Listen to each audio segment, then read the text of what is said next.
अस्सलाम वालेकुम। कैसे हैं आप लोग? उम्मीद है ठीक होंगे। अच्छा, अभी अपडेट आई है सीटीआई के मेरिट लिस्ट के हवाले से, तो वो मैं आपके साथ शेयर करने जा रही हूँ। CTI candidates here how you can check the merit list when displayed shortly.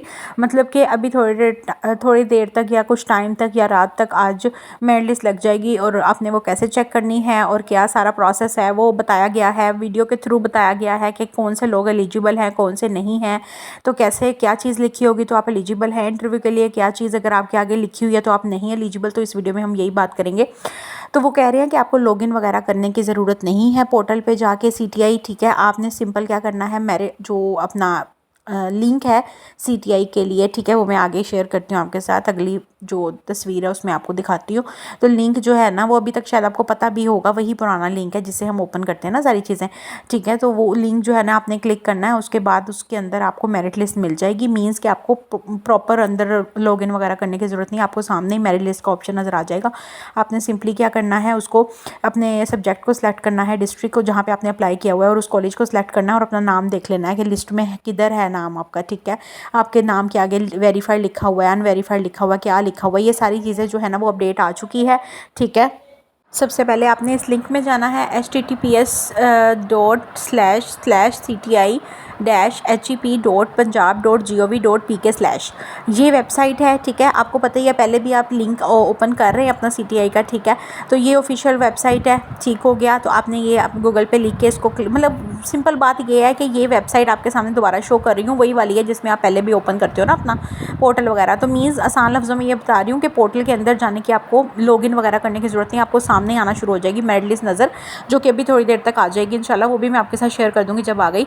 किस तरह चेक करनी है वो भी मैं अलग से बता दूँगी। अभी जो अपडेट है उसके हवाले से यही है कि आपने ये लिंक ऐड करना है, उसके बाद आपके सामने ही मेरिट लिस्ट आ जाएगी, ऑप्शन आ जाएगा, आपको पोर्टल पर लॉगिन वगैरह करने की ज़रूरत नहीं है अलग से। तो आपने अपना सब्जेक्ट सेलेक्ट करना है, डिस्ट्रिक्ट सेलेक्ट करना है, कॉलेज जिसमें आपने अप्लाई किया हुआ है उसको सिलेक्ट करना है, और अपना नाम ढूंढ लेना। मेन चीज़ जो है ना वो ये है कि कौन से लोग एलिजिबल होंगे और कौन से एलिजिबल नहीं होंगे इंटरव्यू के लिए, वो आप देखते हैं, ठीक है। तो आपने जब अपना मेरिट लिस्ट में नाम देखना है ना, तो उसके आगे आपने देख लेना है वेरीफाइड लिखा हुआ है। अगर वेरीफाइड लिखा हुआ है फिर तो कोई मसला नहीं, अगर अल्लाह ना करे किसी के अनवेरीफाइड लिखा हुआ है तो उसके आगे आपने रीजंस देखनी है क्या लिखी हुई हैं, ठीक है। वो रीजंस भी मेंशन होंगी।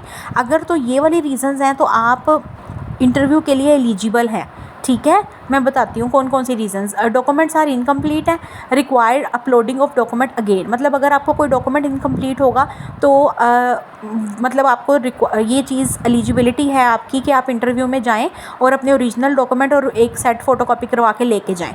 अगर ये लिखा हुआ है तो भी आप एलिजिबल हैं इंटरव्यू पे जाने के लिए। दूसरा रीज़न है कि documents are incorrect, requires uploading documents again. मतलब या तो आपका कोई डॉक्यूमेंट गलती से गलत चला गया है, ठीक है, तो वो आप दोबारा जब आप इंटरव्यू के लिए जाएं तो ओरिजिनल डॉक्यूमेंट और एक सेट को फोटोकॉपी का लेके जा सकते हैं, मतलब आप एलिजिबल हैं। तीसरी जो रीज़न है वो है documents are not readable, requires uploading of documents again, ठीक है। अगर ये रीज़न लिखी हुई है कि आपके डॉक्यूमेंट्स पढ़े नहीं जा रहे तो भी आप एलिजिबल हैं, ठीक है। इंटरव्यू में जाने के लिए आपने सिंपल करना क्या है, बस अपने ओरिजिनल डॉक्यूमेंट और एक सेट फोटोकॉपी करवा के साथ ले जाना है। और लास्ट है, अगर एनी अदर रीज़न, कोई भी और इस तरह की रीज़न जो डॉक्यूमेंट्स के हवाले से लिखी हो या इस तरह की, तो आप एलिजिबल हो इंटरव्यू में जाने के लिए। आपने सिंपली बस ओरिजिनल सारे डॉक्यूमेंट्स लेके जाने हैं और फोटोकॉपी भी एक एक सेट करवा के लेके जाना है, ठीक हो गया। तो ये सारी चीज़ें आपकी एलिजिबिलिटी के बारे में हैं। अब आते हैं ऐसे लोग जो नॉट एलिजिबल हैं। हाँ जी, तो ऐसे लोग जो एलिजिबल ही नहीं हैं इंटरव्यू में जाने के लिए, वो कौन से लोग हैं। आप चाहे चले भी जाएंगे तो वो आपका इंटरव्यू नहीं कंडक्ट करेंगे।